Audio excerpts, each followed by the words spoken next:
రాము అండి, కాజా రాము అంటారు. 18 సంవత్సరాలు అయిందండి. ఇలాగ ఆయిల్ లెస్ అని స్టార్ట్ చేసి నేను కాంటినెంట్లో వర్క్ చేశానండి, ఓఎన్జీసీలో. బిర్యానీలు అంటే నేను కాంటినెంట్ అంటే నేను వర్కర్నండి. నేను చాలా చేస్తానండి. ఏ ఉప్పు, ఏ సాల్ట్ ఎలా వాడాలో, ఏ ఆయిల్ ఎలా వాడాలో అవన్నీ నాకు తెలుసండి. ఉన్న 100 రకాల్లో నేను ఎంచుకున్నది ఈ ఆయిల్ లెస్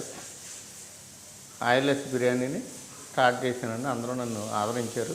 ఎక్కడెక్కడి నుంచో కూడా వచ్చి ఆదరించారు. ఇవాళ కూడా మాకు కంటిన్యూగా బాగా జరుగుతుందండి, చాలా బాగా జరుగుతుంది. ఇప్పుడు అందరూ చెప్తున్నారండి, ఏదో అంటారు, ఏమంటారు, రామ్దేవ్ బాబా లేకపోతే ఇంకోళ్ళు వేరే వాళ్ళు లేకపోతే మంచి దర్శనాన్ని గారు వేరు చెప్తారండి. అలాగే నేను ఆయిల్ లెస్లో చాలా చేస్తానండి. మీకు నేచురల్గా చూపించమంటే చూపిస్తానండి. అంటే నేను పబ్లిసిటీకి అయితే వెళ్ళలేదండి. మీకు ఇంట్లో అమ్మ వండుతుందండి, పాలు ఆనగా వండుతుంది, ఎంతకు అమ్మగా ఉంటుంది. బీరకాయ ఇది వండుతారండి, ఎంత అదిగా ఉంటుంది, నమ్మూర్తంగా ఉంటుంది.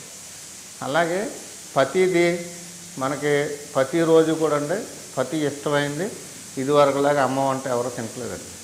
అంతా కూడా ఆన్లైన్ అయిపోయింది, ఇది అయిపోయింది, ఎవరికాళ్ళు ఫోన్ చేస్తుంటే వచ్చేస్తున్నాయి ఫుడ్లు. ఇలా అయిపోయిన రోజులు. మా పరిస్థితి ఏంటంటే నేను అప్పుడు స్టార్ట్ చేసింది ఇప్పటి వరకు కొంచెం చేస్తున్నానండి.